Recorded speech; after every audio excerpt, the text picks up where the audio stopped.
Hello, welcome to another Becoming a Modern Man. We are playing our Grixis Death Shadow deck once again, and this time we're playing against an Infect deck. This is our opening hand, looks pretty good. 3 fetches, a Serum Visions, Fatal Push, Call Hands Command, and the aforementioned Death Shadow. Puts into play, goes for a Breeding Pool into a Noble Hierarch. Don't know what my opponent's on at the moment. Certainly Breeding Pool into Hierarch does indicate potentially Infect, but I haven't seen much Infect, so I end up Fatal Pushing the Death Shadow just to stop his mana ramp, but I think in hindsight, had I known he was Infect, I wouldn't have wasted the Fatal Push on the Hierarch, most probably. So, I'm going to crack another fetch here, cycle a Street Wraith. Obviously knowing he's Infect gives us a distinct advantage of knowing that we don't really have to worry about our life total in this matchup. So we can go as low as we want, really. So it's definitely a relief for us. It means we don't have to be as cautious with our life total as we might otherwise be against other decks, which is definitely an advantage in this matchup. Serum Vision seeing a fetch and a Thought Scour. We're going to keep the Thought Scour and just bottom the fetch. We don't particularly need it. We could run out Death Shadow here, but I think we just want to Inquisition our opponent, see what he's working with. So he's got a Blighted Agent, a Groundswell, a Mutagenic Growth, and double Spell Pierce. So don't really want to be conscious of the ability to Spell Pierce us. And counter our removal spells, but I think the best card to take here at the moment is probably Groundswell. Represents the most damage. Him running a Blighted Agent isn't the end of the world, although it does add another Infect creature to the board. But yeah, I think we end up taking Groundswell. Seems like the most dangerous of the cards he's got in hand. Attacks us for 1, uses a Mutagenic Growth to hit for 3. But misses his land drop, which is very significant. Obviously limits what he can do to us.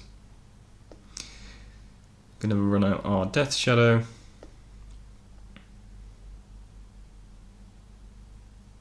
Just going to play another Glistener Elf. Just going to crack a fetch here. Pump up the Death Shadow. I think we're better off keeping a blocker back here. We could have killed one of these Glistener Elves with the K command, but I think we prefer trying to get our opponent to pump it and then kill it in response, particularly if we have Stubborn Denial now up, so we can do both of those things at once. The opponent thinks about attacking but then decides not to. Play another fetch here. Depends on 15. Misses land drop again. So I'm going to start fetching things up. Attack for 7 here. Start to attack here now because obviously our opponent's missed a lot of land drops. And means also our next attack would be lethal, so he's going to have to start blocking potentially, which is obviously very good for us. So decided to attack. I mean, I could have cracked the fetch there, but I don't think it makes much of a difference. We've got double removal spells as well, so, and Stubborn Denial backup, so that all really kind of works out pretty well. I'm just going to use Become Immense. I could Stubborn Denial, but I know he's got Spell Pierce, so that doesn't really work out. So instead, I'm going to look to terminate his creature, and then if he tries to Spell Pierce to terminate, we're able to counter that. But our opponent just concedes. Not entirely sure why. I suppose like he definitely could have tested Spell Pierce there, but we did have the answer. So yeah, that wrapped up game 1. Maybe could have attacked a little bit earlier there, I don't know, but certainly felt safe at that point. Certainly our opponent getting mana screwed helped us quite a bit there. So this is our opener for game 2. We've got Lightning Bolt, double Fatal Push, and a Death Shadow, and 3 lands.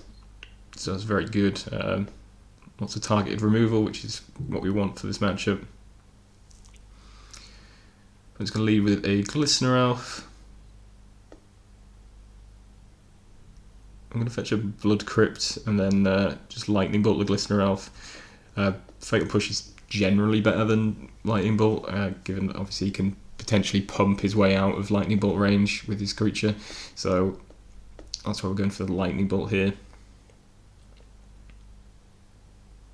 Well, there's an Inkmoth Nexus and a Spellskite, which is a card you don't really see around much these days. Ever since Splinter Twin is gone, Spellskite not really seeing a lot of play. So we're just going to pass the turn here with double Fatal Push up. If I play a Blighted Agent, I'm going to Fatal Push that, which our opponent's obviously going to retarget with the Spellskite. And then with the Spellskite gone, we're going to kill off the Blighted Agent. Still got the Inkmoth Nexus to worry about though, potentially. So I'm just going to keep up Snapcaster Fatal Push. That's why I didn't cast any creatures there that turn. We draw Izzet Staticaster, which is very good for this matchup. Definitely a very good sideboard card for this particular matchup, because basically all their creatures are 1/1s. At least without pumps, so attack here and then look to pump with the fetches. I actually played this a bit wrong because our opponent has Dismember, so yeah, if we'd factored that in we would have played that a bit differently. We didn't need to crack both fetches, but it's not the end of the world for us, as we do have a lot more threats in hand, so we're just going to run out of Tasiga here. But as I say, ideally we would have not had our Death Shadow die there. Still feeling in a very good position. I'm just going to play a Blighted Agent, and we're just going to run out Izzet Staticaster here, which can finish that off. And yeah, that prompts a Comfort Session from our opponent. I mean, he potentially could have had Mutagenic Growth, but definitely this game is not going the way our opponent wanted. Yeah, that wraps that up nicely. Seems like a really favoured matchup for us. Obviously, as I say, them dealing Infect means we don't really have to care about our life total, so we can be pretty gung-ho about, you know, pumping up our Death Shadow and using our life total as a resource. We also have lots of targeted removal in our deck, which can kill off the Infect guys. We've got Izzet Staticaster in the sideboard, which is nice, very nice against them. Snapcasters, which can reuse the removal. And yeah, I think just generally this seems like it should be a good matchup, as long as we pick up our removal spells and in sufficient number. We should be able to deal with it.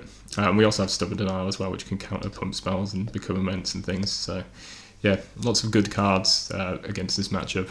And yeah, I think possibly one of the reasons that Infect doesn't see a lot of play these days is it isn't particularly good against this deck.